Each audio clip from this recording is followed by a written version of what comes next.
Oke, assalamualaikum warahmatullahi wabarakatuh. Selamat pagi semuanya. Suara saya jelas terdengar ya? Jelas, Pak. Oke. Nah, pada hari Jelas, ini Pak. kita akan melanjutkan bahasan kita tentang manajemen strategis dalam bidang kesehatan. Ya, eh, kemarin di perkuliahan kemarin sudah disampaikan oleh Pak Jas ya,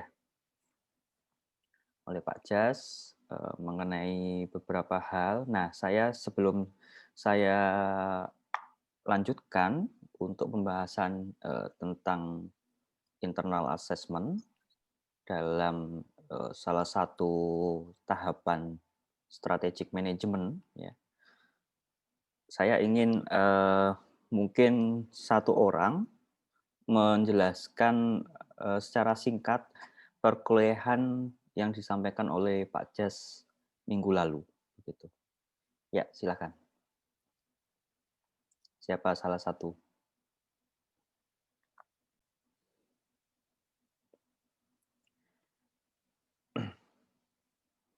Saya, minta nanti kalau ada yang, live, co-host bisa membantu ya, ini saya keliru setting sepertinya. Oke, silakan, satu orang.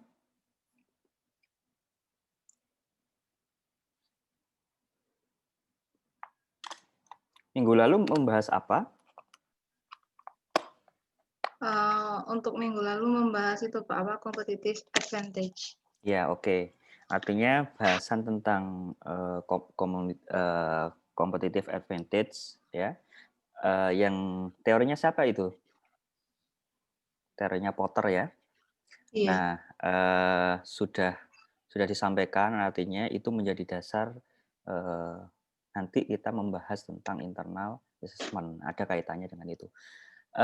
Bisa dijelaskan, mengenai perkuliahan kemarin, singkat saja? Intinya, suatu organisasi itu harus memiliki competitive advantage, Pak. Jadi, kayak mempunyai ciri khas yang membedakan organisasi itu dengan organisasi lain. Nah, jadi kaidah perumusan strategi itu ada dua, ada Mhm, distinctive competence sama competitive advantage. Kalau oke, distinctive competence itu kayak kemampuan yang spesifik, kalau competitive mhm, advantage itu keunggulan bersaing gitu. oke. Oke, ada 2 hal itu ya. Nah, kalau keunggulan bersaing itu lebih pada apa ya dia? Terkait diferensiasi, Pak. Ada, Diferensiasi ya. ya, Diferensiasi itu kan sebuah, apa ya, ukuran atau nilai yang tidak terlihat ya, sebuah keuntungan organisasi. Nah, itu didapat dari mana? Maksudnya, dari eksternal organisasi atau dari internal organisasi itu sendiri? Ini dikaitkan dengan bahasan tentang pertama kali kita ngomong soal, apa ya, visi misi, terus nilai dasar organisasi, core value, begitu. Ini asalnya dari mana? kalau diferensiasi itu, Pak, dari internal. Ya, oke, dari internal. Jadi artinya, eee, teori yang sebelumnya tentang, competitive advantage, itu ada kaitannya dengan, topik yang akan kita bahas pada pagi hari ini, ya, tentang, eee, internal assessment. Nah, internal assessment ini adalah satu bagian yang menjadi apa, pengukuran dalam, perumusan sebuah strategi, ya, strategi organisasi. Oke, eee, saya langsung aja mulai.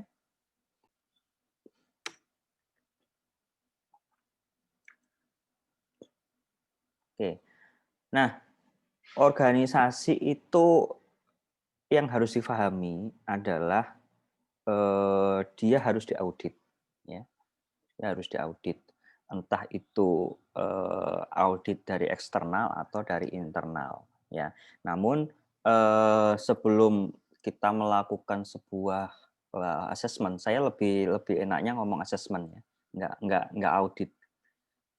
Tapi sebetulnya sama, assessment itu sebuah tools-nya, ya, audit itu sebuah apa ya, kegiatannya gitu, kurang lebih seperti itu. Nah, eh, organisasi itu ya di dalam konsep bisnis manapun ya, dia punya kekuatan dan kelemahan, ya. Dia punya kekuatan dan kelemahan.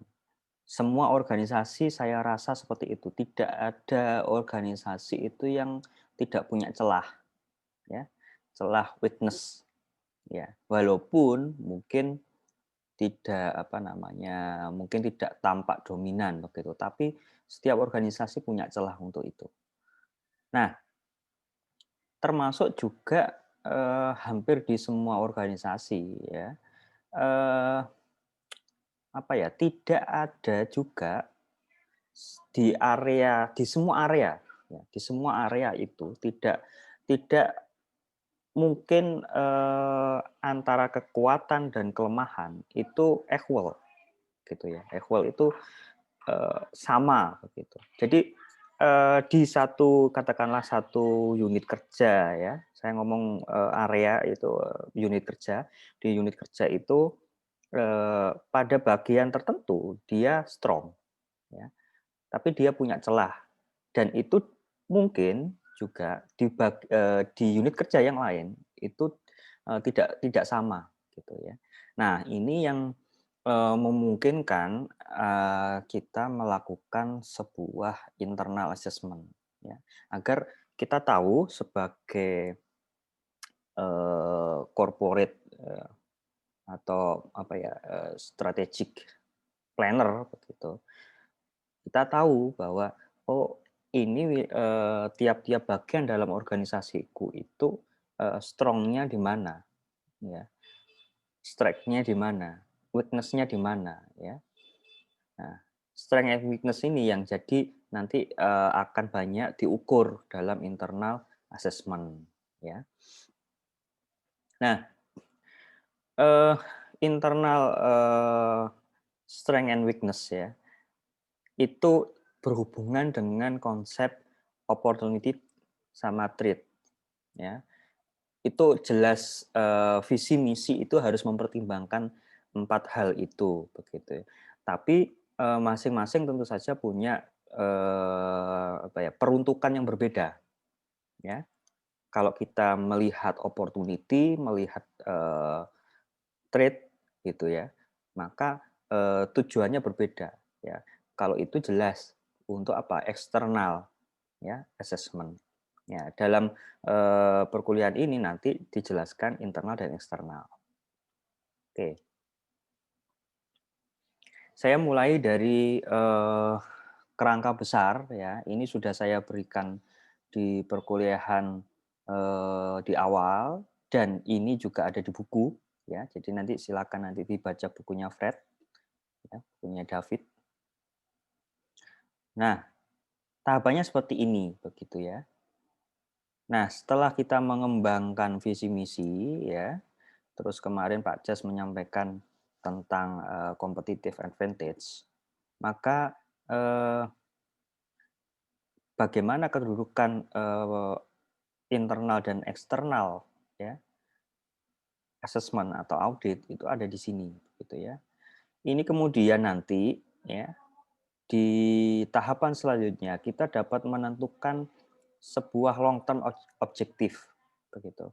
Long term objektif itu adalah bagaimana cara agar visi misi ini nanti bisa dibuat sebagai ukuran-ukuran indikator yang jelas untuk dicapai ya. Sehingga nanti memudahkan proses implementasi dari strategi manajemen itu sendiri gitu ya.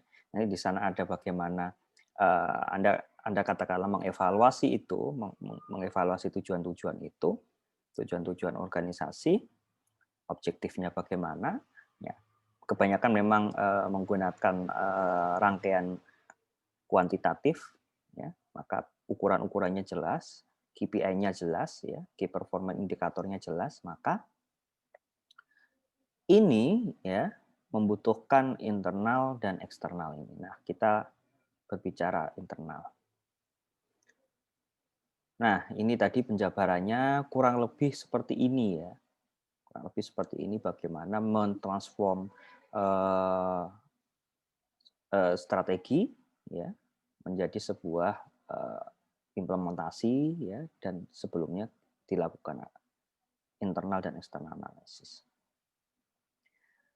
Nah, pertanyaannya adalah kenapa ya internal analisis ini diperlukan ya. Ada beberapa hal sebetulnya. Kalau eksternal analisis itu bagaimana menuntun kita untuk apa ya? Untuk merespon kondisi di luar. Ya, itu penting saat ini. Tetapi fundamental organisasi ya atau apa ya bahasa Indonesianya apa? Soko guru. Soko guru itu tiang utama ya atau bisa dikatakan fondasi. Itu adalah internal ya. Apa variabel-variabel apa saja yang ada di internal.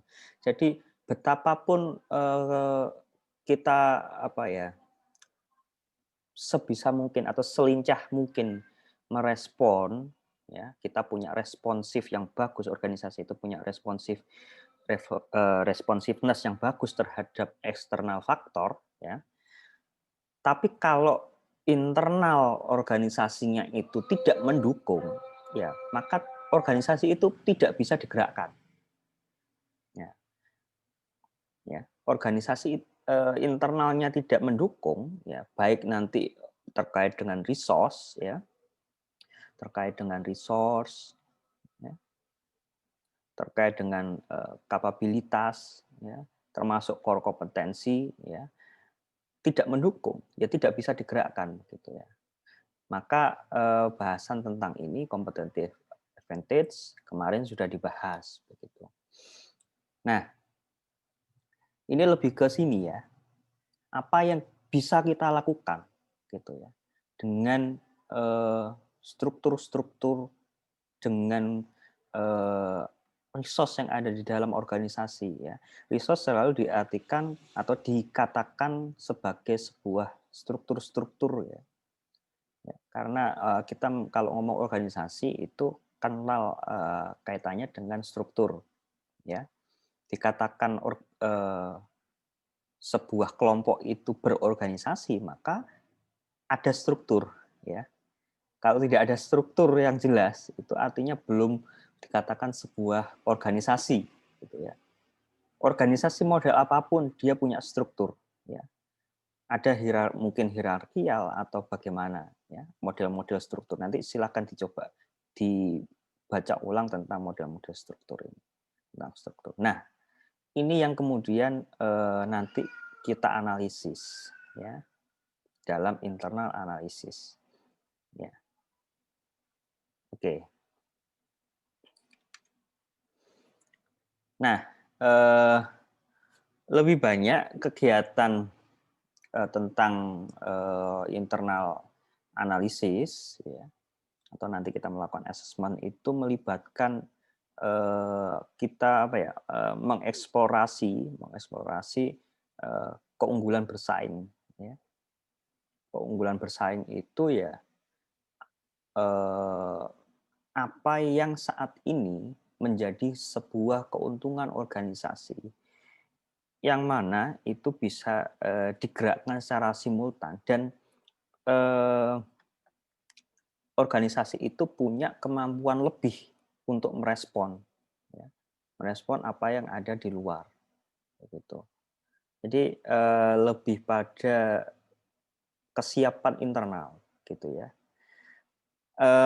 Ini menambahkan kata-kata sustainable, ya, karena competitive advantage saja tidak cukup.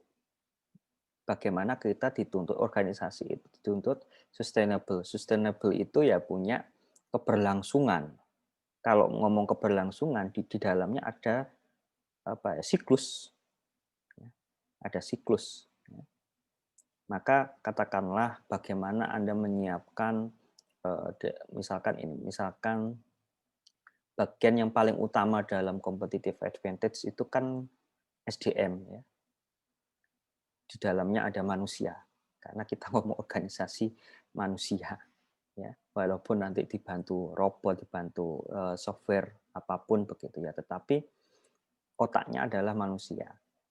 Nah, bagaimana mengelola sumber daya manusia ini itu agar bisa sustain dalam artian ya dia punya mulai dari katakanlah dia masuk sebagai karyawan ya dia sampai nanti mungkin pensiun atau apa kita bisa terus encourage ya memberdayakan manusia-manusia itu gitu ya tidak memperdayai manusia-manusia itu ya akibatnya kalau kita nggak ngomong sustainability ya itu ya kita sekedar menganggap manusia yang ada di dalam organisasi ya di dalam internal organisasi itu hanya sekedar dia itu robot tak pakai tenaganya ya begitu dia tidak produktif dia tak buang.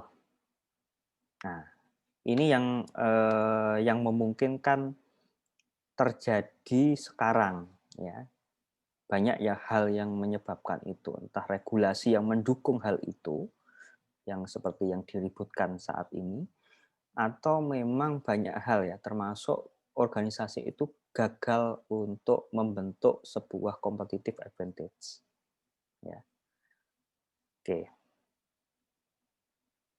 nah kalau saya gambarkan proses internal assessment itu seperti ini gitu walaupun ini gambaran yang tidak sakut tetapi kurang lebih bentuknya itu seperti ini begitu ya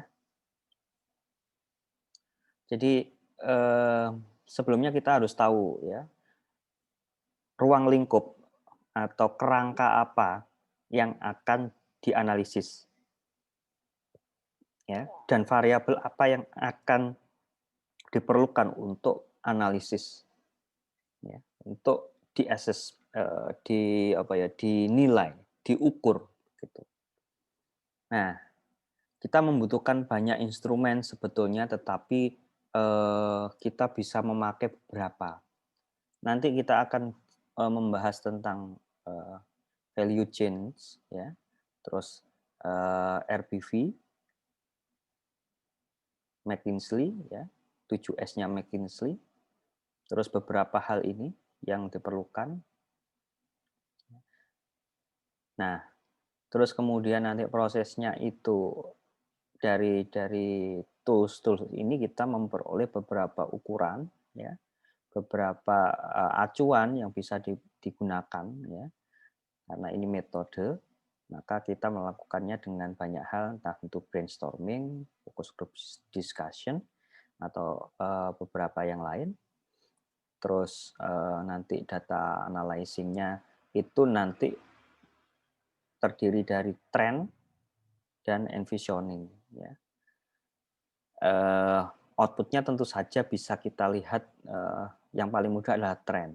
Jadi misalkan tahun ini bagaimana, tahun kemarin bagaimana begitu. Terus melahirkan ukuran key success factor, ya. Jadi faktor-faktor kunci, ya. Faktor-faktor kunci begitu. Terus kita tahu akhirnya bahwa organisasi kita itu punya kekuatan dan kelemahan. Ini yang masuk sebagai bagian dari strategic management. Ya, ini baru satu bagian. Oke,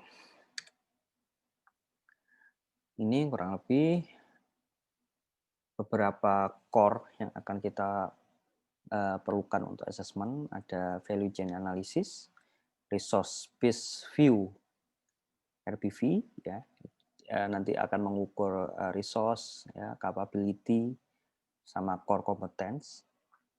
Terus 7S-nya McKinsey, selain itu juga kita harus punya gambaran tentang tangible resource dan intangible resource, ya, termasuk resource yang paling penting di dalam internal assessment adalah human resource, gitu.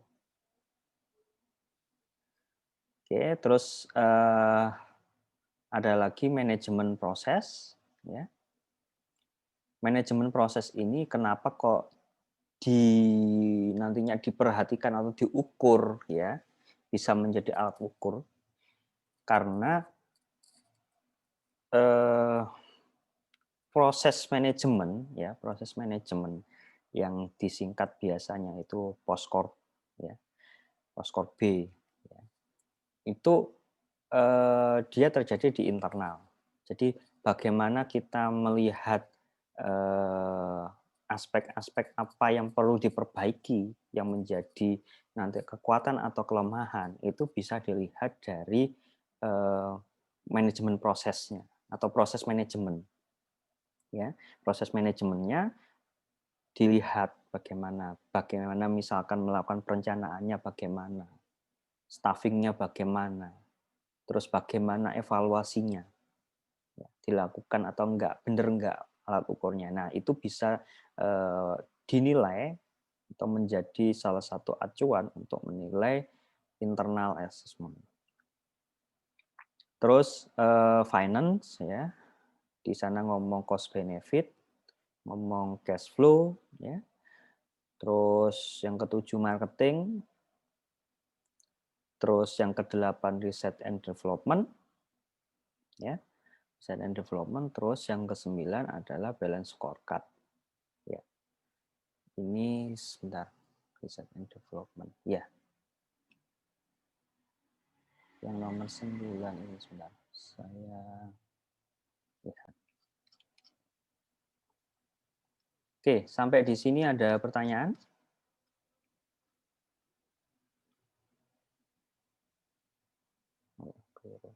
Human resource.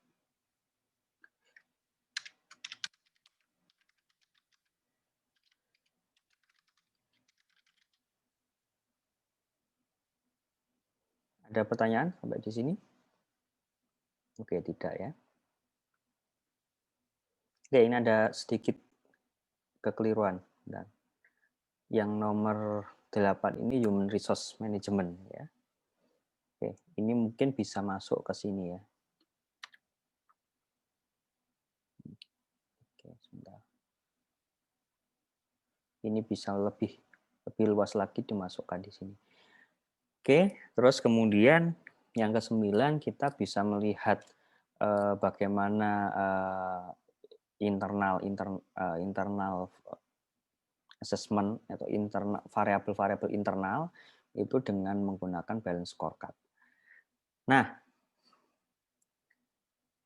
1 sampai 9 ini, ya, saya yakin ada beberapa yang belum tahu, tapi ada yang sudah cukup familiar.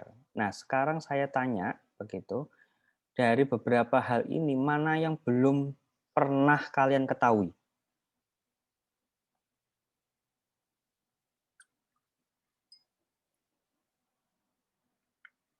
Yang value chain analysis baru dengar.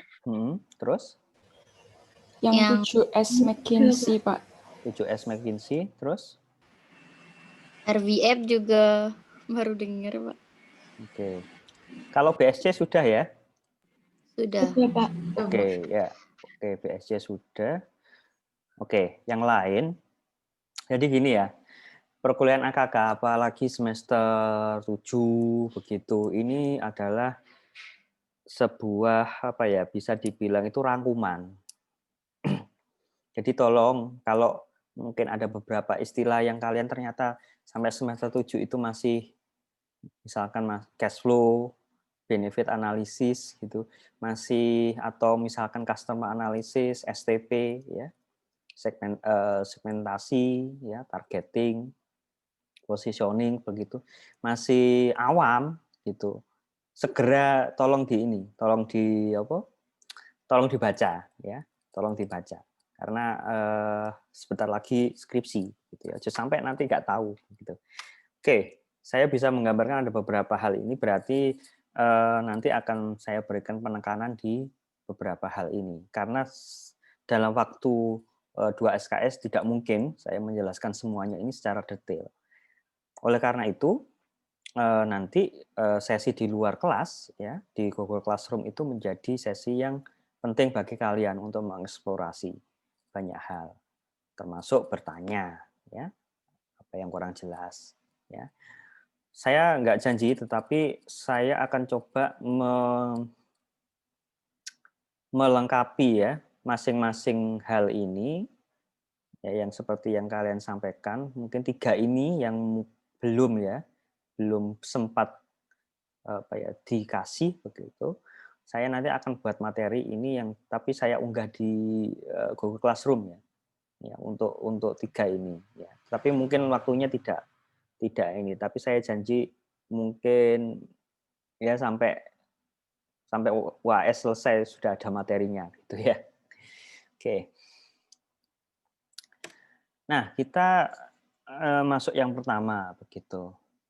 Value chain analysis itu sebetulnya penjabaran dari bagaimana konsepnya Potters terkait dengan competitive advantage. Ya. Jadi ini mengacu pada bagaimana ya di dalam organisasi, dalam aktivitas organisasi itu ada cost ya. Ada determinan yang namanya cost ya. Cost ini yang kemudian apa ya? Cost bukan satu-satunya, tapi cost itu menjadi hal yang menggerakkan banyak apa ya? Banyak unsur dalam organisasi. Nah, kaitannya apa?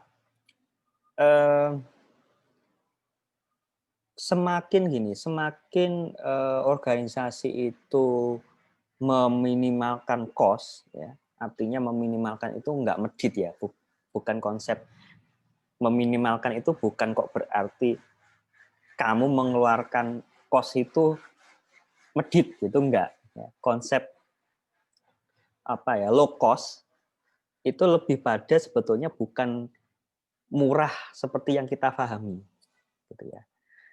Jadi konsep low cost itu sebetulnya ditekankan pada efisiensi.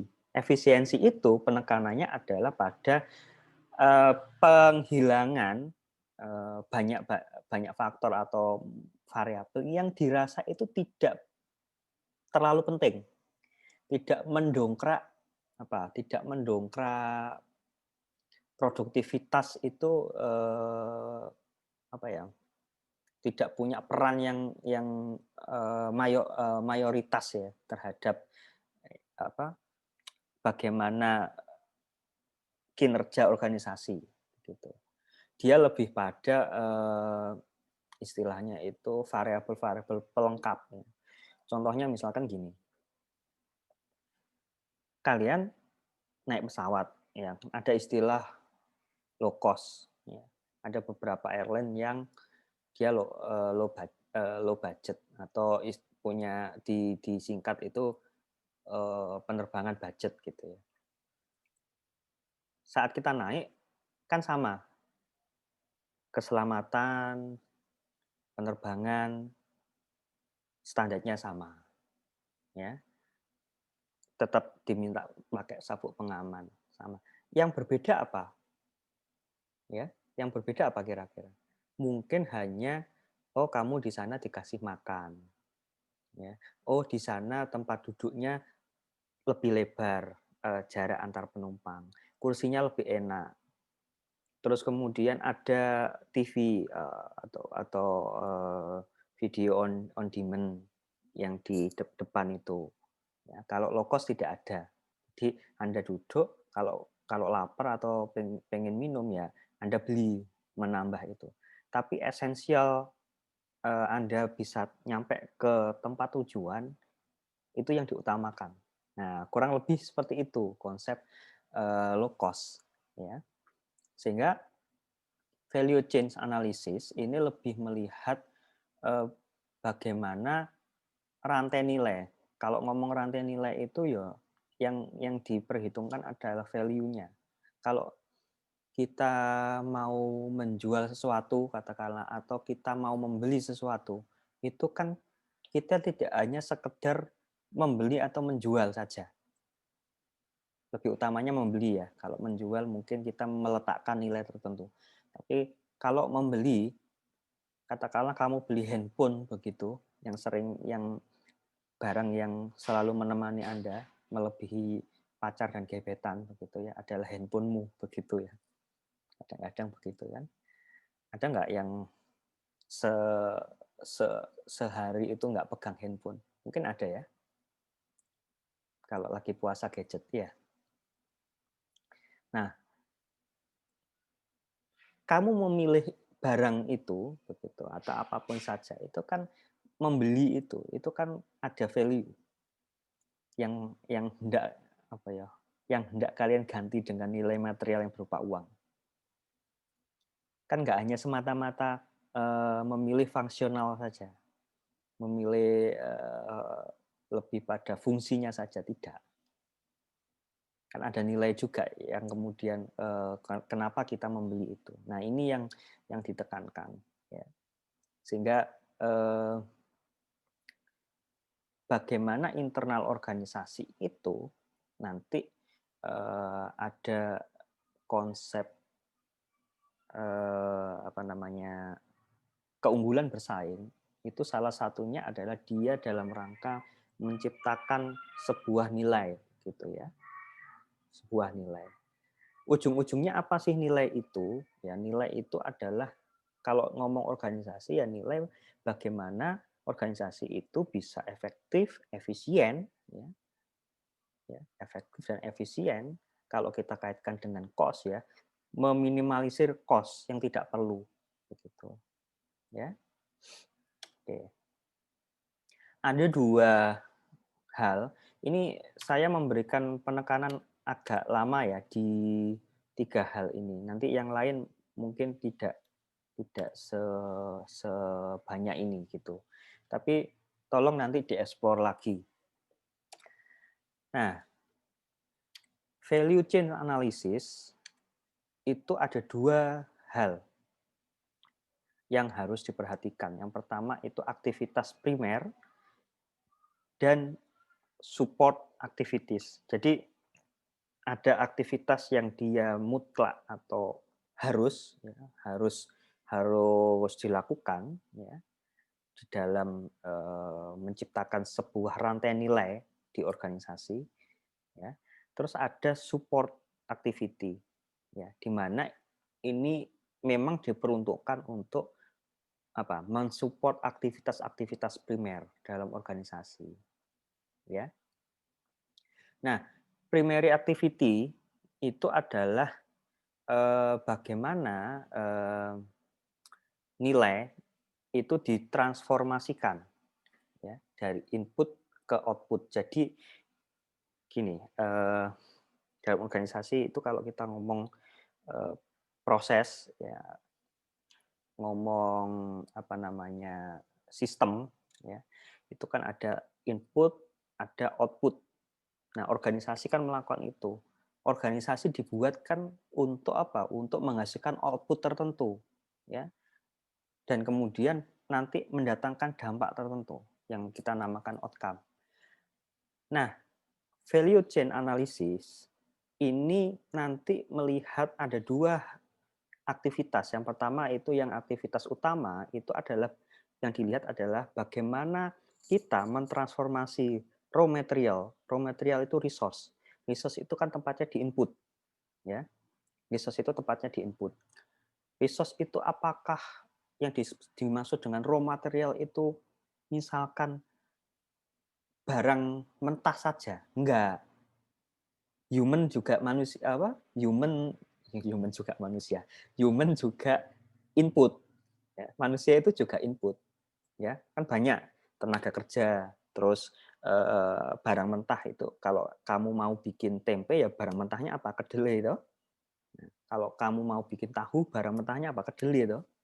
Nah, artinya bagaimana nanti rantai nilai itu Anda mengubah raw material itu menjadi apa? Menjadi output, menjadi barang yang diproduksi kepada customer. Kalau kita ngomong jasa pelayanan kesehatan kan produknya nggak hanya selalu barang atau sesuatu yang dikonsumsi kan, tapi kan jasa. Nah, upaya ini Anda mentransformasi banyak hal, termasuk misalkan gini, kalau ngomong industri jasa, Anda inputnya kan human, manusia. Nanti Anda menciptakan rantai nilai ini, bagaimana manusia ini itu mendatangkan competitive advantage ya dalam organisasi yang dia menghasilkan output yang kalau kita ngomong jasa ya memuaskan bagi customer. Misalnya kalau di puskesmas atau di rumah sakit ya orang-orang di dalam organisasi itu ya menyenangkan ya. Orang datang ke puskesmas itu pulang mungkin dengan keluhan tapi masuk dengan keluhan tapi nanti pulang dia dengan muka yang gembira ya. Yang dikatakan Bu Tejo seperti kamu itu mbok ya solutif begitu ya. Nah, solutif itu adalah value ya, dari organisasi. Nah, ini primary activity ya. Terus kemudian kegiatan primary activity ya.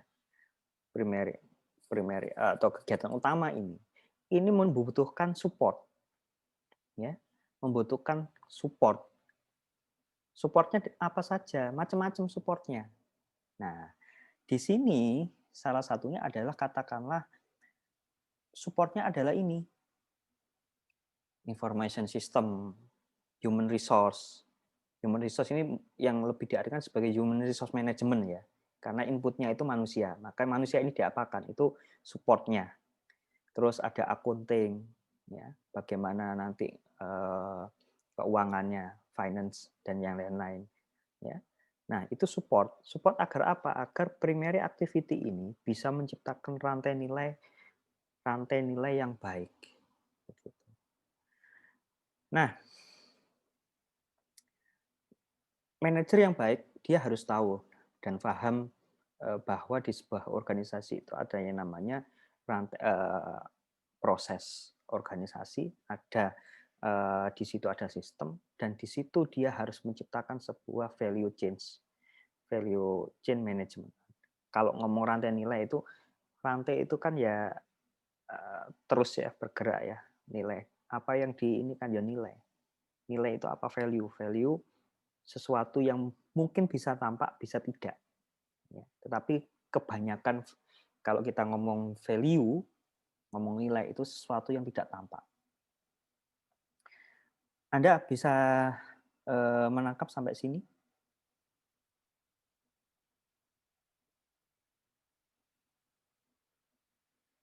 Bisa, Pak. Bisa, Pak. Oke, ya. Bisa, Pak. Nah, apa yang membuat organisasi itu sustain dalam bahasan tentang competitive advantage kemarin? Ya ini, ya. Saat kita bisa melakukan memberlakukan value chain. Ya, value chain analisis kita tahu ada beberapa hal ini yang kurang kita lakukan gitu ya. Nah, ini kalau ngomong accounting ya. Tapi lebih utamanya sebetulnya dua kegiatan ini itu tidak soal melulu tentang accounting, tapi lebih pada kalau activity base ya banyak perusahaan itu yang memang digerakkan oleh keuangan ya, kondisi keuangan ya. Kalau kita ngomong activity based costing itu ya artinya perusahaan memberikan atau mengalokasikan anggaran itu harus berbasis aktivitas gitu. Kalau tidak ada aktivitas, ya tidak ada anggaran kan begitu. Itu yang namanya activity based accounting, atau ada lagi istilahnya activity based costing, ya, atau yang di ini apa, ABC ya. Sudah tahu ABC belum? Activity based costing di ekonomi kesehatan ya. Sudah, Pak.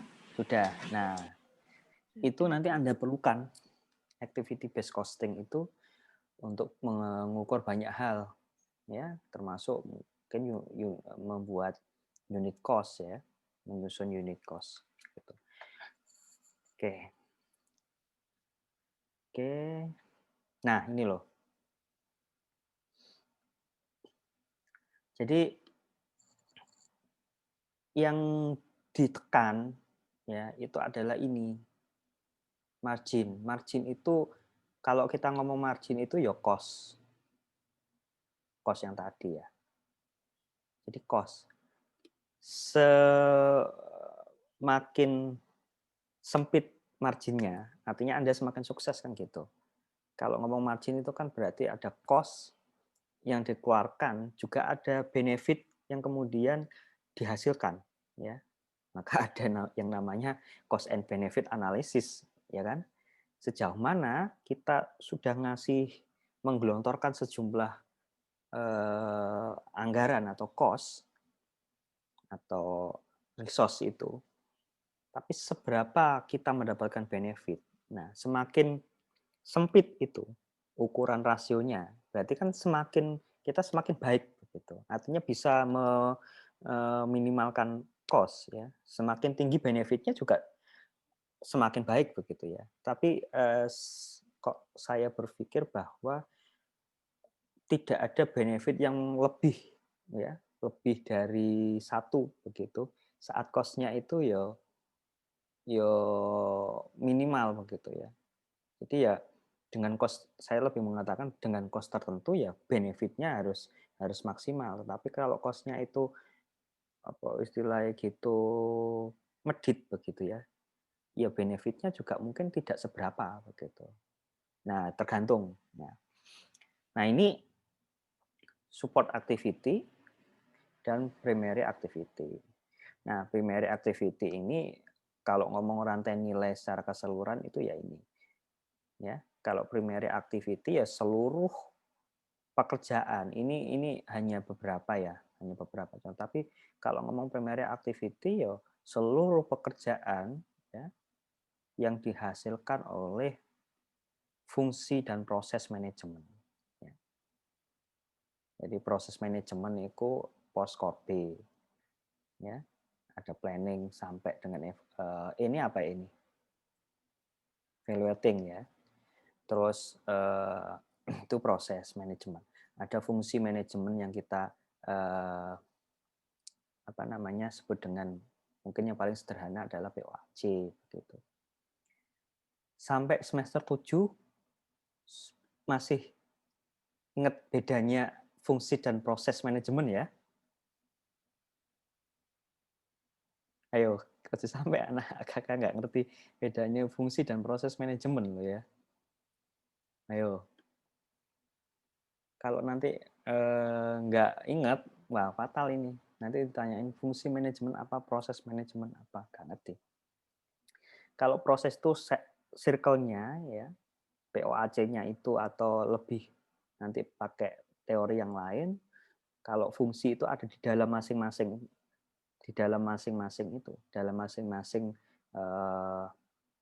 kalau proses itu ada di dalam masing-masing fungsi ya. Gitu. Oke. Nah, yang dimaksud dengan primary activity itu ya kegiatan yang dari input itu sampai dengan output ya.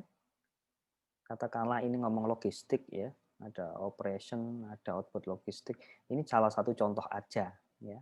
Sampai dengan service begitu. Tapi intinya itu semua kegiatan yang dilakukan oleh organisasi ya. Rantai nilainya katakanlah kamu jualan tempe ya, berarti rantai nilainya adalah begini aplikasinya. kamu butuh bahan baku. Bahan bakunya apa?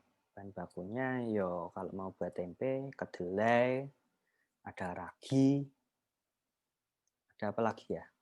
Ada yang tahu caranya bikin tempe? Ada kedelai, ada ragi, mungkin ada pembungkusnya, kebetulan organik pakai daun pisang. Terus kebetulan ini skala rumah tangga berarti ada berapa mungkin bisa dikerjakan sendiri ya. Kamu, adikmu misalkan, atau tambah satu lagi. Misalkan kamu ternyata punya adik banyak, saudaramu banyak, misalkan 5 orang. Oh, pas sih, nggak usah nambah tenaga. Yang lain wis kebetulan semua bisa bisa dilibatkan. Oke, 5 orang berarti sudah ada sudah ada kedelai, ada ragi, ada pembungkusnya daun pisang misalkan, ada tempatnya. Oke. Itu input. Nah, yang dimaksud Anda menciptakan rantai nilai adalah Anda meletakkan nilai di tiap-tiap proses. Kalau di input ya Anda meletakkan nilai apa? Misalkan kedelaimu itu ya, kedelaimu itu kamu pilih betul. Misalkan nggak pakai kedelai yang kedelainya kedelai organik. Oke, kedelai organik. Raginya juga gitu, ragi yang dipilih. Terus prosesnya diperhatikan betul, mulai dengan bagaimana kamu menggiling, mengupas deli itu kan harus dikupas ya, kulit ari yang tipis itu, ya dihilangkan jadi tinggal kedelainya aja, terus dicuci. Nah, pencuciannya nanti bersih. Nah, Anda meletakkan nilai di masing-masing proses itu, ya ini di input. Terus kemudian nanti saudaramu yang 5 orang itu nggak tahu apa-apa proses bikin tempe itu seperti apa. Kamu ajari agar dia tahu. Nah, terus kemudian prosesnya bagaimana? Itu tadi input. Prosesnya tadi kedelai itu kamu giling, nanti gilingannya itu harus bersih, higienis gitu ya. Terus kemudian nanti kamu bungkus dengan daun pisang. Ya. Kenapa kok nggak pakai plastik? Karena kamu ingin produkmu ini lebih organik begitu misalkan. Terus tadi input yang bagus, kacang kedelainya yang organik juga, itu menjadi lebih bernilai karena apa? Dibungkus oleh daun pisang. Ya. Terus kemudian nanti di prosesnya ada penyimpanannya itu dan sampai akhirnya keluarlah produk tempe Cap Nurul. Misalkan tempe organik Madura dari kacang organik. Ya. Terus kemudian jadilah tempe itu. Ya. Tempe kamu label, kamu berikan nilai lagi. Capnya apa? Organik. Ya, organik. Nah, itu meletakkan nilai gitu. Coba kalau kamu misalkan atau kalau kalian tidak memberikan nilai organik itu. Nilai itu kan ada yang tampak, yang tidak tampak ya. Yang ini yang kebetulan tampak gitu. Tidak meletakkan organik. Ya mungkin tempemu akan dipandang dengan tempe-tempe yang lain itu yo. Malah tempenya tipis, mahal lagi misalkan. Apa bedanya? Tempe di pasar lebih tebal ya. Kedelainya lebih gede. Biasanya kalau kedelai organik itu kan kecil. Itu lebih gede gitu ya karena kedelainya impor begitu dari Vietnam, dari Cina. Apa rugi? Nanti kalau dipotong jadi tempe nanti nggak enak gitu. Nah, karena gagal menciptakan menambahkan nilai. Nah, sampai akhirnya terus nanti penjualan bagaimana pemasarannya. Nah, itu semua itu adalah primary activity dalam konsep value chain analysis. Tiap-tiap ini primary activity ini nanti yang kalian lihat. Makanya namanya analisis. Nanti kalian ukur ya. Apakah proses dari input sampai dengan output ini benar. Itu. Terus kemudian untuk membuat ini benar, untuk membuat ini menjadi sebuah proses yang bernilai, yang mempunyai value, ya, yang kalau kita ngomong organisasi lagi, itu tadi masalah tempe kita buang dulu. Kalau ngomong organisasi lagi, maka bagaimana organisasi itu bisa mentransformasi visi misi. Karena visi misi terus kemudian core value itu kan ditransformasikan menjadi ini, ya, primary activity kan. Itulah bedanya organisasi dengan mungkin kumpulan orang biasa begitu ya. Kita harus berpatokan pada visi misi sampai core value organisasi di setiap kegiatan. Misalkan kalau organisasimu itu mengutamakan mengutamakan keselamatan karyawan misalkan, ya berarti di setiap ini itu menjadi visi misi misalkan di setiap primary activity itu dia harus ada nilai keselamatan kerja itu harus ada di setiap ini. Nah, itu. Primary activity ini tidak mungkin berjalan begitu saja. Ya. Dia harus membutuhkan support activity. Ya. Support activity-nya banyak. Ya, ini hanya salah satu. Nah, support activity ini salah satunya misalkan ini human resource management, teknologi development, ya, sampai nanti mungkin masalah keuangan dan yang lain-lain. Nah, support activity ini biasanya kalau di organisasi ini lebih pada apa? Bisa dilihat pada apa? Pada strategi itu ada tingkatannya ya. Ini lebih pada fungsional apa? Fungsional manajemen. Fungsional manajemen itu kalau di struktur ya struktur-struktur yang ada di bawah manajemen strategik, ya, atau di bawahnya misalkan kalau yang tadi ya mana organisasi. Nah, kalau ngomong fungsional fungsional ya dia bisa di sini, ya, dia di sini misalkan. Di dalamnya apa? Misalkan kalau ngomong menggerakkan bagaimana menggerakkan input yang berupa manusia, ya nanti kita harus punya human resource management yang bagus, ya, yang itu terwakili oleh di situ ada misalkan bagian SDM atau human capital atau yang lain. Nah, itu secara organisasi, ya. Tapi harus ada functional management yang memastikan kegiatan input sampai dengan proses input proses sampai dengan output itu berjalan dengan baik, berjalan memenuhi ekspektasi dari visi misi dan nilai dasar organisasi, ya. Nah, ini yang dimaksud dengan support activity. Oke, sampai di sini ada yang perlu dikomentari atau ditanyakan?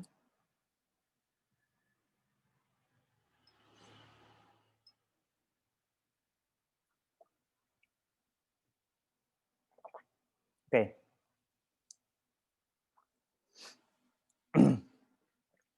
Kemudian itu tadi kita skip, kita lanjutkan.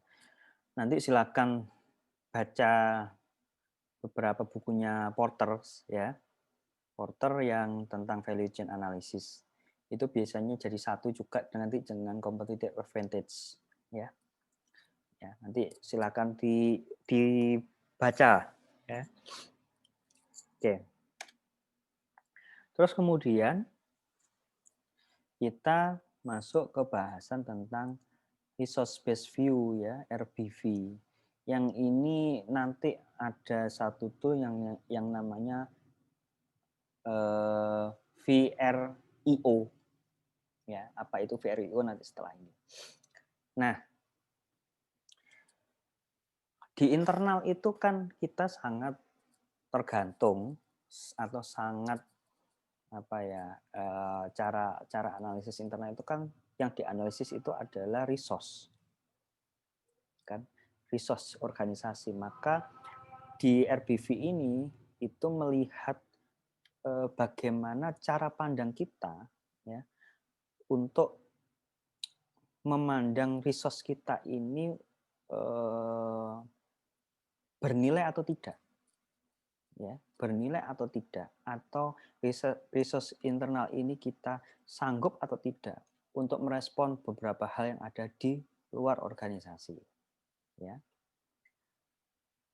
Banyak pandangan yang mengkaitkan bahwa resource based view ini adalah cara pandang yang mungkin apa ya, bukan kuno, konservatif begitu. Tapi menurut saya itu beralasan, karena bagaimanapun juga organisasi itu kalau kita ngomong sustainability ya, itu meletakkan internal resource itu menjadi lebih penting ya daripada external faktor. Ya. Jadi apapun yang akan terjadi di luar ya, itu sudah pasti. Perubahan itu adalah sebuah keniscayaan. Tetapi bagaimana kita menyiapkan internal resource ini agar menjadi sebuah elemen organisasi yang sustain, yang bisa merespon, yang bisa responsif terhadap eksternal faktor. Nah, ini yang harus disiapkan. Termasuk katakanlah Anda sekarang, saya yakin cara Anda memandang masa depan itu berubah pasca pandemi. Saya ingin tanya, saya tutup dulu slide-nya. Saya ingin diskusi sebentar. Juga melihat cara pandang kalian. Bagaimana cara pandang kalian? Kalau ngomong internal kan berarti di diri kalian. Cara pandang kalian atau respon kalian memandang masa depan sejak pandemi melanda, atau mungkin Pak saya biasa aja nggak ada perubahan, saya pandemi dan nggak pandemi, atau tahun kemarin dan tahun ini dan tahun depan biasa aja tuh gitu, atau bagaimana? Nah saya ingin tanya, ada yang bisa berdiskusi dengan saya bagaimana cara pandang Anda sekarang menatap diri Anda untuk ke masa depan. Abot ya? Ya, silakan. Siapa yang ingin ngobrol dengan saya?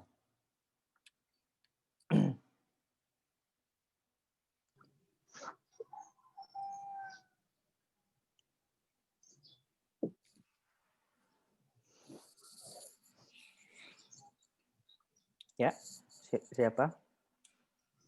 Atau kalian nggak siap memandang masa depan? Maksudnya gini, masa depan itu saya pikir nggak ada ya yang siap untuk memandang masa depan.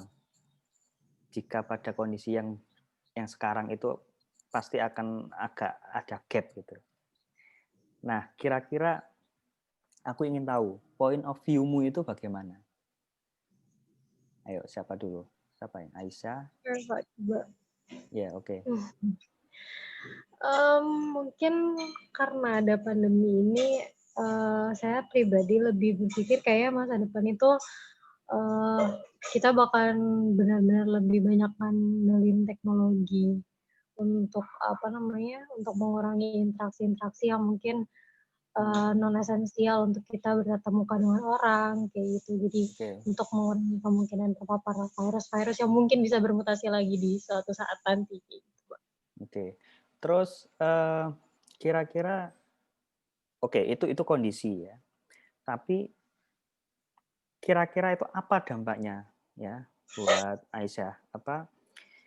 Memandang bahwa masa depan itu harus gimana? Harus tak perlakukan gimana? Aku harus meresponnya bagaimana?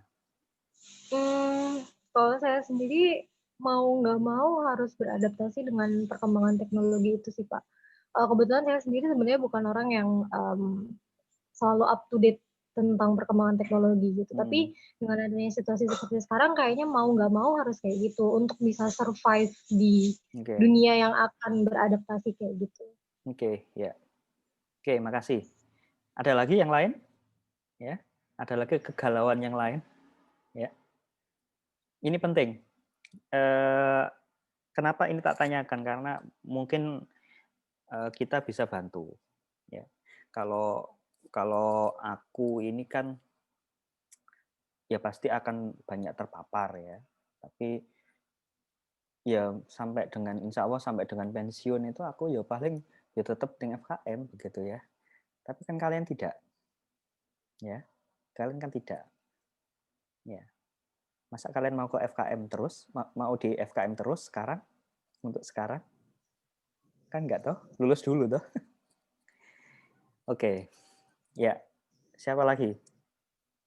Setelah ini akan kita lanjutkan lagi.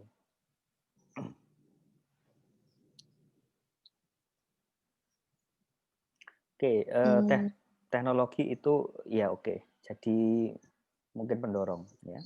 Oke, siapa ini?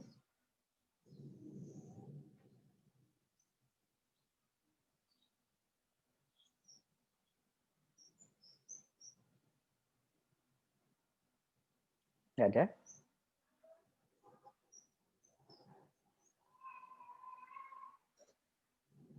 Oke. Nampaknya susah Mas Ian. Mungkin masih menimbang-nimbang banyak hal. Yang paling gampang tak tanya. Kalian siap nggak sih dengan masa depan? 2 tahun lagi aja. Nggak usah ngomong sampai, wah 10 tahun ke depan. Nggak. Saya nggak mau sekarang, nggak tahu ya, ini kalau saya. Tapi menetapkan objektif, menetapkan goal ini saya lebih memperpendek. Ya, apa ya istilahnya dari sisi waktu ya. Karena mungkin kalau dulu orang itu relevan untuk membuat strategic plan itu 5 tahunan ya. Tapi kalau sekarang mungkin karena eksternal faktor ini luar biasa, mungkin diperpendek ya. Termasuk kalau saya mungkin rencananya mungkin 2 tahunan atau bahkan setahun ke depan saja begitu, nanti menyesuaikan. Kalau kalian tak tanya 2 tahun ke depan itu apakah kalian sudah membuat sebuah rencana ya atau bagaimana? Atau kalian masih ragu untuk memandang masa depan atau bagaimana?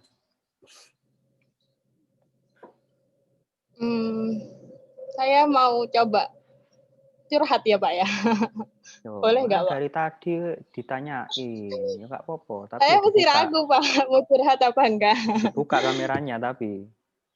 Oh, iya dah Pak. Oke. Masa. Yeah. Nah, gitu kan enak, khas, otentik. Saya mau bahasanya sih curhat Pak. Kalau selama ini dosen-dosen AKK itu bilangnya kadang saja banyak yang bilang kalau nggak mau di puskesmas lebih milihnya di rumah sakit. Banyak yang lebih milih pekerjaan yang wow daripada pekerjaan yang ya pada dasarnya ya masuk di masyarakat lah ya bahasanya. Tapi ini untuk keluar konteks, nggak apa-apa ya tak tampung.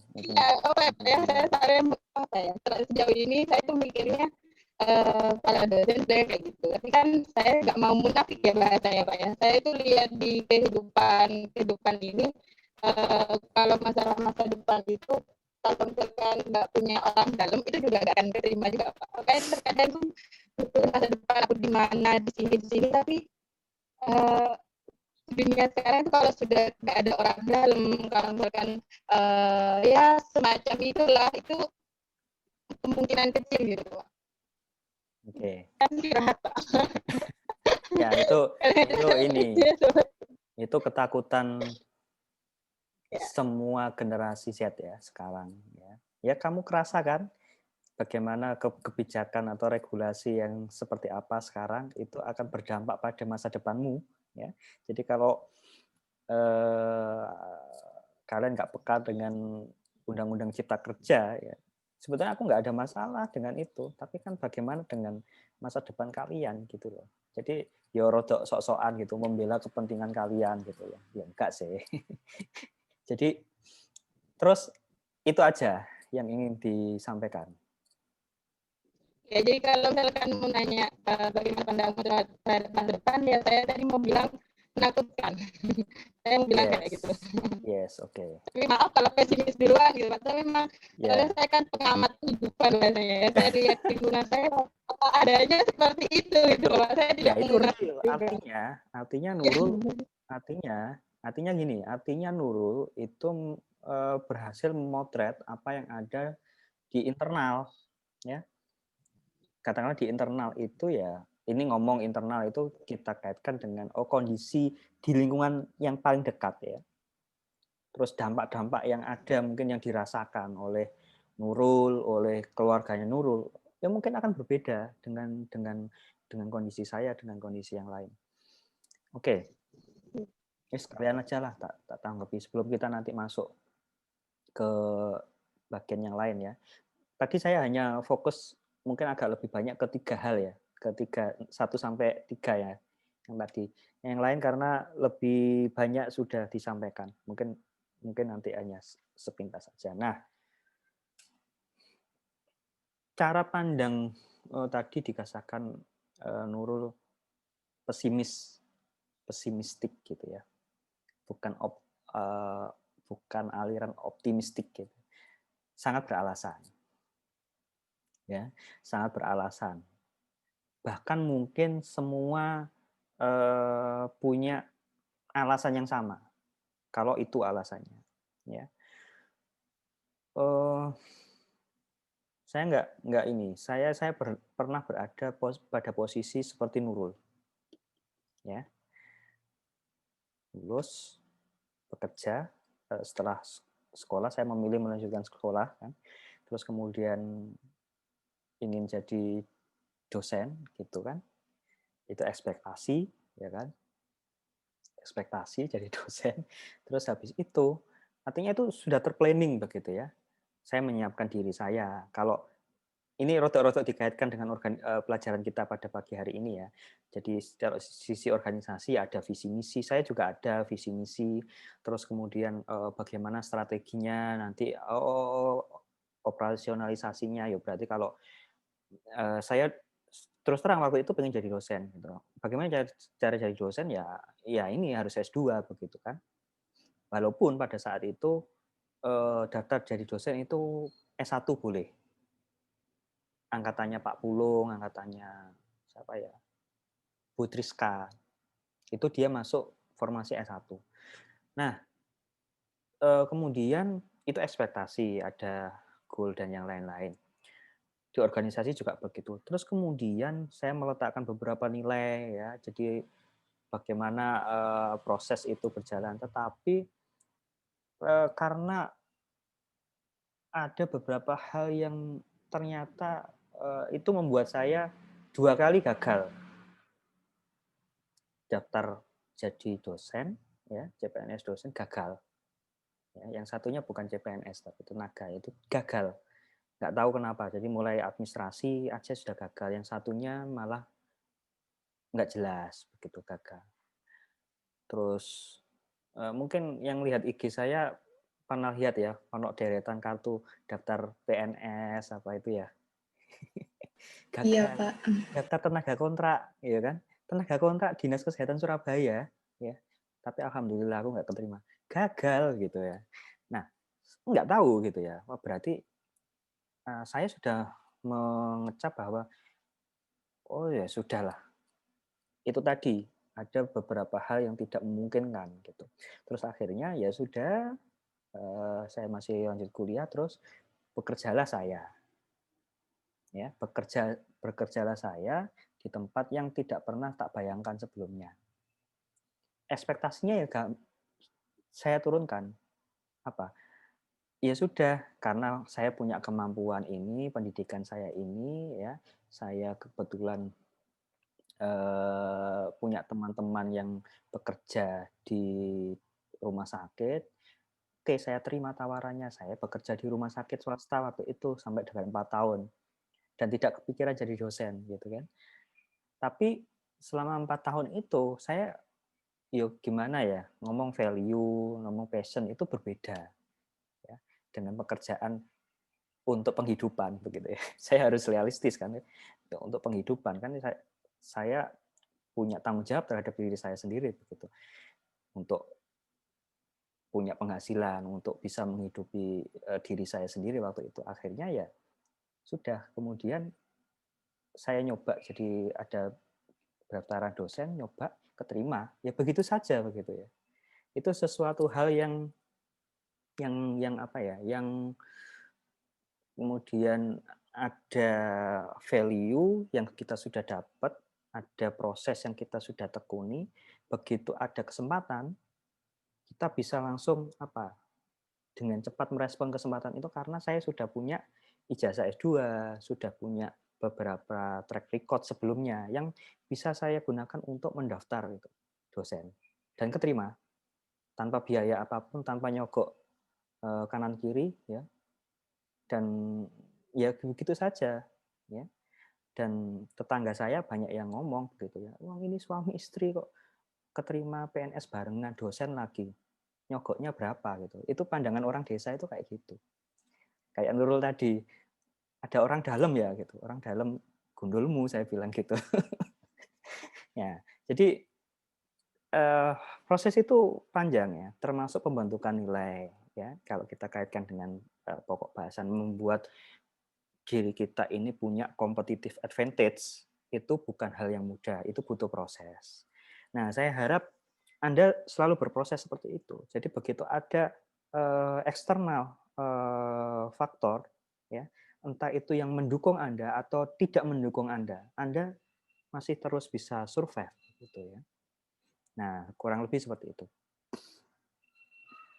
Ya, kurang lebih itu ya singkatnya Nurul.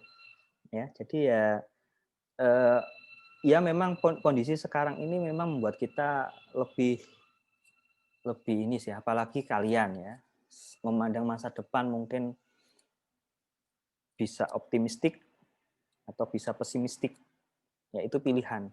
Tapi kalau Anda memilih menjadi pesimistik, ya itu juga nggak salah. Tapi bagaimana Anda harus menciptakan banyak jalan untuk membuat saat Anda memilih pesimistik, Anda harus melakukan sesuatu. Ya, jangan Anda memilih tadi Nurul melihat masa depan itu menakutkan, itu kan pesimistik. Tetapi dari sisi internal, ya, Anda tidak melakukan internal analisis. Ya. Katakanlah tadi Aisyah ngomong, Pak, nanti ke depan itu teknologi. Bagaimana adaptasi kita terhadap teknologi itu membuat kita itu bernilai, katakanlah. Itu eksternal, menakutkan kan? Ya, katakanlah Anda ke depan nanti akan berhubungan dengan artificial intelligence atau intelligence, terus kemudian ada olah data dan yang lain-lain. Terus kemudian Anda sadar itu, Anda takutkan, tapi Anda tidak melakukan sesuatu. Nah, paling tidak Anda belajar apa tahu atau apa. Nah, ini membuat Anda nanti punya keunggulan bersaing atau keuntungan bersaing untuk merespon itu. Nah, ini kalau kita tarik dari sisi organisasi, ini yang seringkali lamban direspon oleh organisasi-organisasi yang mungkin sifatnya birokratis. Ya. Sifatnya saya ngomong harus diakui, organisasi birokratis itu ya organisasi negeri begitu ya. Misalkan PNS. Ya harus diakui gitu ya. Jalur birokrasi itu lamban bergerak karena memang ada banyak aturan ya yang dia harus patuh terhadap itu. Termasuk universitas.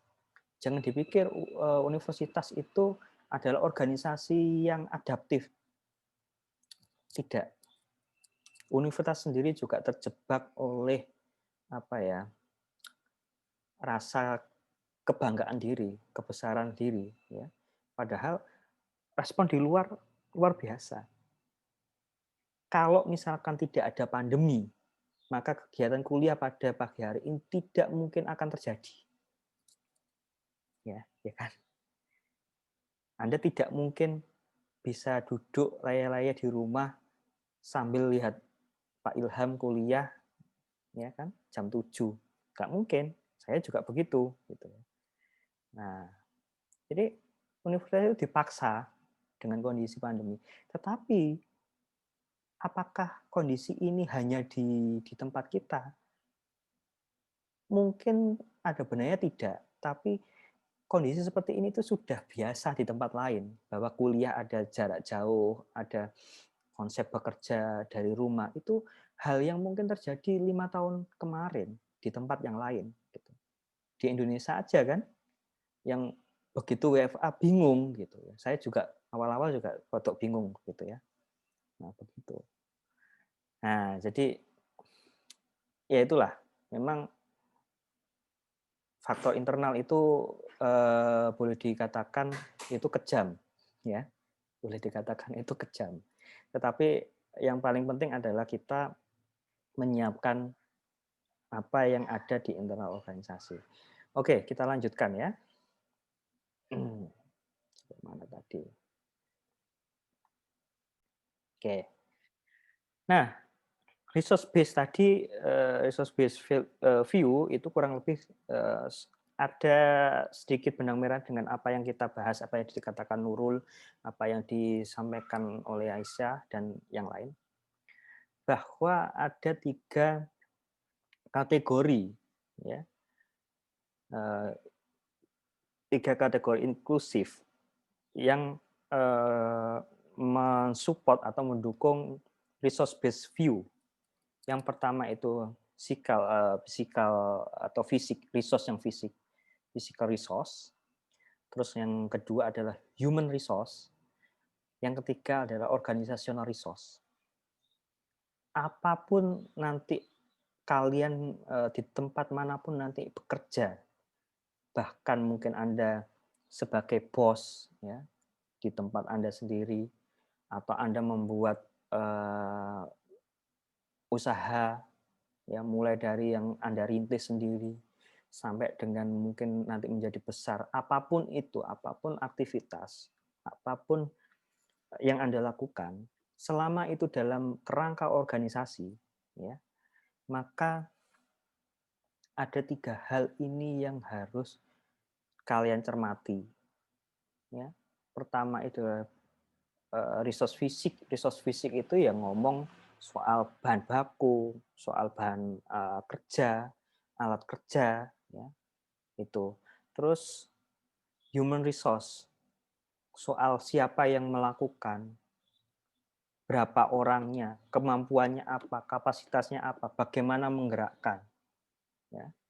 Terus yang terakhir adalah kemampuan organisasi, organizational resource. Organizational resource ini sesuatu hal yang tidak tampak. Bagaimana Anda melakukan fungsi leadership, kepemimpinan, bagaimana Anda melakukan fungsi empowerment, memberdayakan staff, bagaimana Anda kemudian melakukan pola kerja, pembagian kerja, ya, job analisis, terus kemudian Anda membagi pekerjaan ke dalam sebuah job, mungkin job desk, job specification, ya, karena ada spesifikasi pekerjaan-pekerjaan khusus, Anda harus membagi, ya, Anda membagi habis pekerjaan di semua lini, ya, mendelegasikan pekerjaan, ya. Nah, itu organizational resource. Jadi 3 hal ini itu harus ada di dalam internal organisasi. Ya, ini yang dilihat dalam resource based view. Nah, saat kita menjalankan organisasi, maka kita harus membuat resource kita itu bernilai atau berharga, ya kan? Berharga. Nah, bagaimana resource itu dianggap berharga, ya? Saat pertama ya dia jarang ditemui, gitu. Di tempat lain maksudnya. Dia unik, ya, unik. Terus kemudian susah untuk diimitasi. Orang lain mau mencontoh apa ya, sesuatu dari organisasi Anda itu susah, butuh proses. Ya. Semakin susah dicontoh, itu semakin organisasi Anda itu semakin mempunyai nilai. Ya. Maka kemudian di organisasi startup kan ukurannya kan apa? Nilai valuasi, ya kan? Ada misalkan Gojek itu nilai valuasinya itu sekian triliun. Ya, itu sebetulnya adalah nilai resource yang diukur oleh nilai tertentu yang kemudian dikuantifikasikan ke dalam bentuk rupiah gitu. Bukan kok ngitung valuasi itu bukan berarti hanya dihitung Gojek ini punya aset tanah berapa, terus kemudian gedungnya dinilai berapa, karyawannya berapa. Enggak gitu. Ya. Nah, mengukur resource itu bernilai atau tidak itu dari situ. Ya, semakin unik, semakin bernilai. Gitu. Ya, jadi itu 3 hal ini. Ya. Nah, Frio itu gini, ya. Jadi ini Anda tanyakan pada organisasi Anda, pada resource yang ada di internal organisasi, ya. Dia bagaimana, bernilai atau tidak, ya kira-kira. Kalau tidak ya wes berarti perusahaan Anda atau organisasi Anda kompetitif disadvantage begitu ya. Terus rare itu apa ya yang pas ya? Jarang atau apa ya? Kata padanan yang pas ya. Lebih ke unik ya kayaknya. Tapi unik itu kayak barang. Apa ya? Siapa ya yang tahu? Rare itu lebih pada apa ya?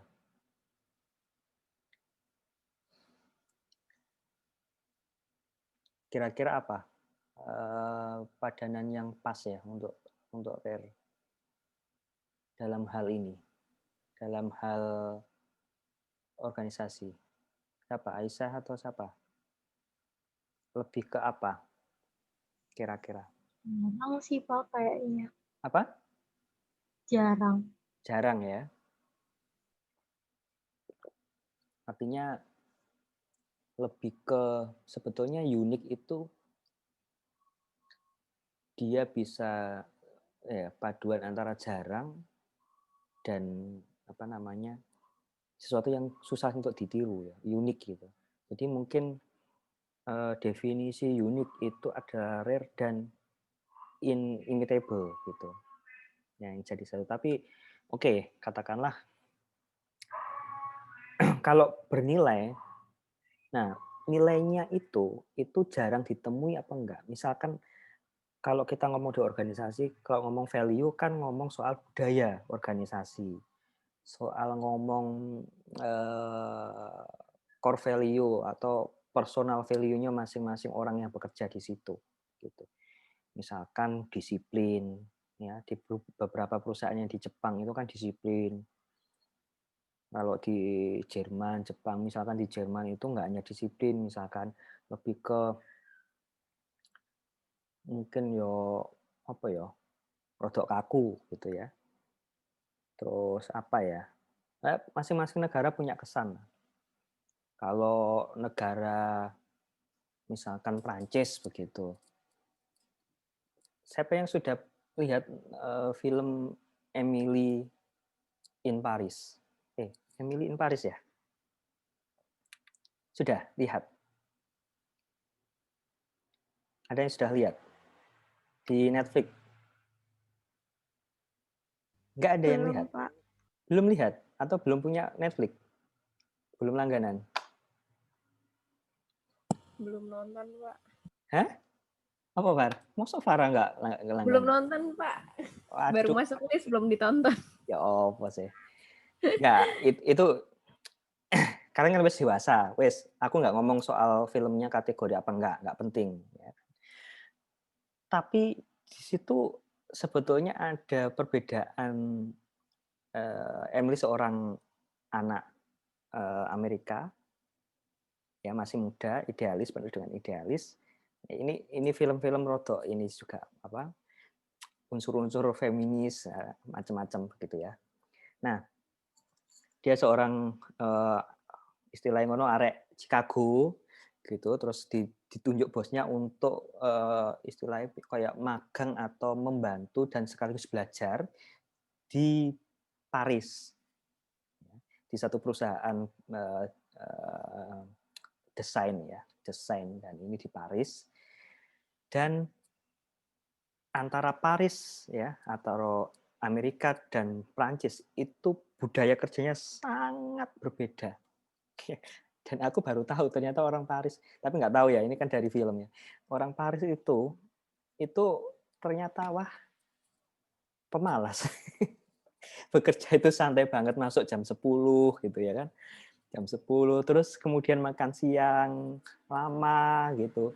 Sementara Emily orang Amerika yang bekerjanya KPI-nya terukur begitu ya. Terus selengean, penuh dengan improvisasi ya. Ternyata orang Paris nggak kayak gitu. Nah, apa ya? Dalam hal ini maka ngomong budaya itu susah ya, apalagi ngomong organisasi itu dia itu menjadi lebih bernilai saat dia itu jarang ditemui di tempat yang satu dengan yang tempat yang lain gitu ya.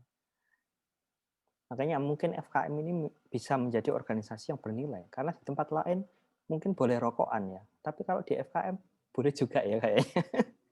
Ya kita lihat dekannya Bu Santi, kira-kira masih boleh rokokan nggak itu tendik-tendik. Nah, kalau di FKM kan orang katakanlah mahasiswa rokokan atau tamu itu kan sungkan gitu. Nanti aja lah di luar, kecuali ada beberapa orang ya yang nambeng begitu. Nah, terus bisa nggak dicontoh? Oh, sayangnya ya harus dicontoh sih gitu ya. Nah, kalau organisasi itu budayanya itu susah sekali dicopas begitu ya, itu semakin bernilai. Ya. Nah, nilai valuasi kayak di startup itu dilihat dari ini. Ya. Saya juga baru tahu gitu ya, dan ada ukuran-ukurannya. Nah, jadi kalau ternyata mudah untuk dicontoh begitu ya, atau diimitasi, maka ya kategorinya adalah ini temporary competitive advantage begitu ya. Kalau dia yes ya berarti kita lihat lagi apakah terorganisir dengan baik apa enggak, atau jangan-jangan competitive advantage-nya ini dihasilkan oleh individu-individu tertentu. Nah, kalau ternyata perusahaan sadar bahwa competitive advantage ini terorganisir dengan baik, ada sistem yang mendukung, maka ya ini yang namanya sustain. Jadi nilai dari letak apa ya, sustainability itu ternyata di sini. Ini keunikan ini, saya katakan ini keunikan saja antara rare sama inimitable. Ini keunikan, ya, atau keuntungan bersaingnya di sini. Ini tidak menjadi sustain kalau dia tidak terorganize atau tidak terorganisir dengan baik, ya maka tidak sustain. Gitu. Kalau ada sistem yang mendukung, ada pola kerja yang baik, maka kita bisa menambahkan sustainability di sini, sustain competitive advantage. Nah ini yang kita inginkan, ya. Oke. Nanti pembahasan soal ini resource base ini silakan nanti dibaca ya di beberapa kanal Itu ada yang saya sertakan. Termasuk Anda mungkin membaca beberapa bacaan di HBR ya, di Harvard Business. Ini apa ya? Resource ya? Ya, HBR ya, di HBR Magazine. Itu ada, kalau Anda masuk di situ, subscribe gitu, Anda paling enggak ada beberapa artikel itu yang gratis. Itu cukup baik. Ya. Oke.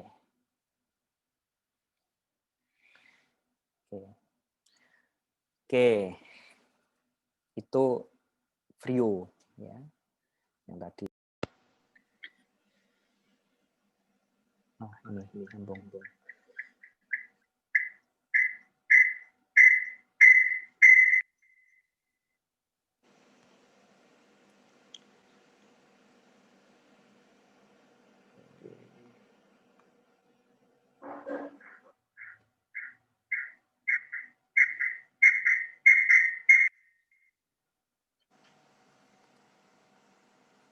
Sorry ya.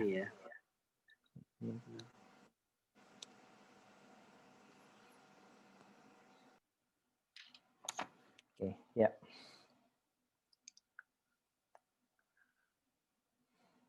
Oke. Kemudian ini mungkin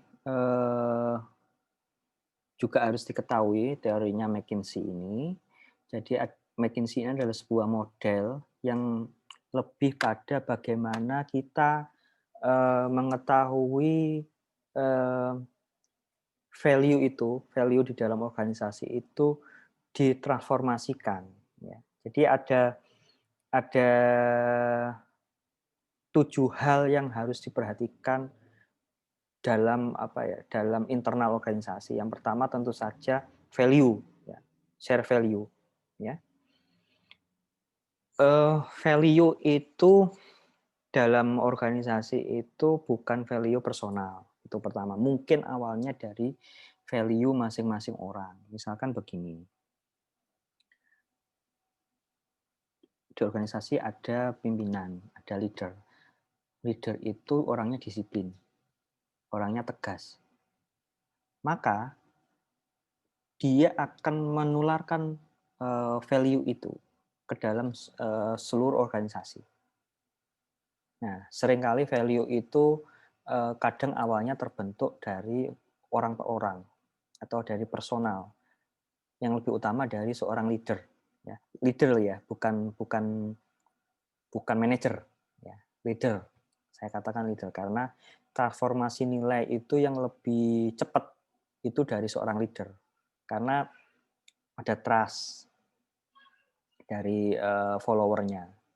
Tapi kalau manajer itu mungkin hubungannya birokratis. Kalau dia tidak ada di tempat itu, ya, maka kemudian nilai itu mungkin akan berbeda. Ya. Nah, dalam organisasi itu ada dalam organisasi itu menurut McKinsey itu ada 7 framework ini. Yang pertama adalah share value, ya. Terus kemudian ada strategi, ada structure, ada sistem. Ya. Terus kemudian ada skills, ada staff, ada style. Nah, McKinsey membagi beberapa, ada yang konsep hard S, ada yang soft S. Yang hard S itu ya artinya sama kayak tadi ya, premier activity kayaknya gitu ya, lebih dianalogikan itu seperti itu. Itu ada 3 ini yang konsep hard ya. Jadi ini diberikan penekanan tebal begitu. Bahwa harus ada strategi, harus ada struktur, harus ada sistem. 3 hal ini yang diperlukan untuk melakukan share value. Jadi harus ada ini dulu begitu ya. Baru kemudian ya strategi, struktur organisasi, sistem ya. Ini ditunjang oleh 3 hal ini. Nah, intinya seperti itu ya. Dan ini yang bisa dilakukan asesmen internal, ya, internal, untuk kita mengetahui bagaimana posisi organisasi. Karena sebetulnya menurut McKinsey 7 hal ini itu yang penting, ya, share value, ya, terus kemudian ini dan ini. Oke. Ini ada kayaknya di skripsi atau tesis ya, lupa punya kakak kelas, mungkin bisa di ini nanti. Saya nggak akan jelaskan ini satu persatu karena ini sudah ada penjelasannya yang saya dapat dari apa namanya internet gitu ya, dari doodle-nya Sonia, ya. Ini bisa dibaca, ya. Oke. Waktunya sudah mau habis. Oke, terus kemudian yang lain soal tangible resource, intangible resource, human resource, ya. Ini berkaitan dengan resource yang kita harus tahu, ada tangible dan intangible. Kalau tangible ya tadi tanah, bangunan, ya, bagaimana peralatan dan yang lain-lain. Yang sifatnya visible, yang satunya itu intangible ya, yang paling penting, ya. Kalau menurut saya ini ya bagian yang paling penting. Ini bisa sangat berbeda sekarang, ya. Kita tidak bisa lagi menilai sebuah perusahaan hanya dilihat dari ini, ya. Banyak perusahaan atau organisasi yang sekarang sudah tidak punya gedung, ya kan? Terus tidak punya yang lain-lain. Ini equipment juga, apa equipment-nya mungkin hanya laptop atau beberapa PC. Ya. Gedung mungkin kerja di rumah masing-masing. Tanah juga sama. Ya. Capital ya oke, ada modal, tapi mungkin modalnya nggak banyak gitu. Ya. Oke. Tapi organisasi yang bagaimanapun juga nanti keadaannya itu yang paling kuat dan sustain dia ditentukan oleh culture, knowledge, brand equity, reputasi, sama ini, ya, intellectual property, ya.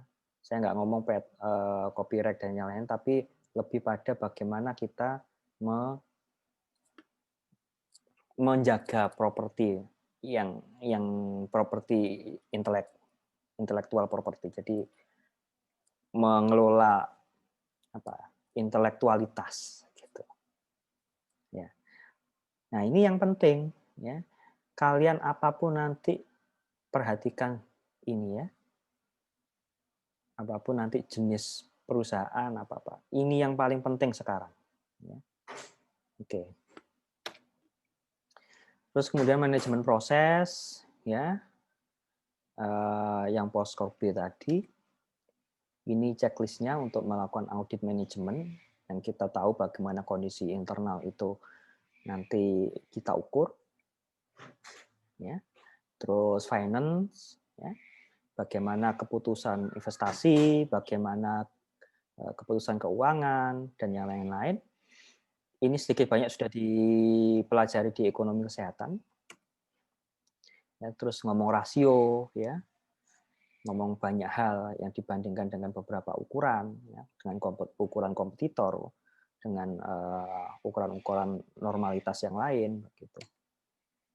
Ini beberapa checklistnya. Terus marketing, ini juga sudah kalian pelajari di manajemen pemasaran, ya. Ya, ini lebih pada kalau ngomong strategi itu ya segmentation, targeting, positioning, ya, STP itu nama kalau ditanya marketing strategi itu ya STP itu, ya. Strategi berbeda dengan taktik, ya. Marketing taktik nanti ada lagi. Marketing taktik itu ya di dalamnya ada brand, ya, ada branding, ya. Ada apa ya? Upaya yang lain ya, upaya yang lain yang lebih taktikal. Ya, kalau STP positioning, ya segmentasi, ya, terus kemudian yang lain itu lebih ke apa? Strategi. Oke. Ini fungsional marketing, ya. Terus human resource management, ya ini yang saya bahas di awal tadi sedikit. Di dalamnya ada kegiatan staffing, ya, ada pengembangan human resource development, ada bagaimana kita membuat kompensasi, ya, yang adil, yang berkeadilan, bagaimana kita nanti menjaga safety and health resource kita, human resource kita itu penting karena kita memberdayakan manusia kan. Terus hubungan antar karyawan, ya. Terus ini penggerakkan di sini, staffing, bagaimana Anda menggerakkan, memberdayakan di sini. Ini fungsi-fungsi yang ada di dalam internal organisasi, khususnya di human resource management. Ini strateginya. Nah, ini yang harus dilakukan, ya, di bagian sini, ya. Nah, yang terakhir adalah balance scorecard. Saya lebih flashback aja bahwa fungsi balance scorecard itu lebih pada jembatan, ya, menjembatani bagaimana internal organisasi yang dipandang dari cara pandang apa, ada 4 card atau 4 kartu, ya. Jadi internal business process, learning and growth, customer, financial, itu apa ya, bisa menciptakan sebuah competitive advantage, ya, dalam organisasi. Nah, 4 hal ini atau 4 card ini atau yang diistilahkan Kaplan itu scorecard, ya, itu untuk menilai organisasi Anda bagaimana, ya, mengukur organisasi Anda. Maka balance scorecard ini bisa digunakan sebagai jembatan bagaimana visi dan misi organisasi untuk dioperasionalisasikan ke dalam bentuk-bentuk strategi yang lebih operasional, ya. Tapi dia juga bisa digunakan sebagai alat pengukur kinerja internal organisasi, ya. Begitu. Nah, maka ada yang namanya KPI, istilah KPI di dalam balance scorecard. Di situ ada ukuran, ada objektif, ya, ada measures, target, dan inisiatif. Nah, inisiatif ini adalah lebih pada operasionalisasi, ya. Kalau ini lebih pada nanti ukuran-ukuran, ya. Operasionalisasinya bagaimana, ya. Ini kurang lebih ini. Oke, ini beberapa buku, ya. Silakan kalau ada yang ingin ditanyakan. Kalau tidak ada, setelah ini kalian bisa tetap bertanya, ya, di Classroom. Materi sudah saya share begitu, ya. Oke, termasuk nanti rekaman ini nanti saya masukkan. Oke, sudah jam 9, mungkin waktunya sudah habis, ya. Ada pertanyaan nggak?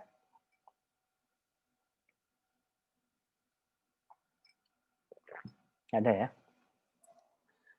Oke, nanti siang kita kuliah ya. Iya, Pak. Mumpung ingat aja sekalian nyambung. Oke, sebentar tak matiin.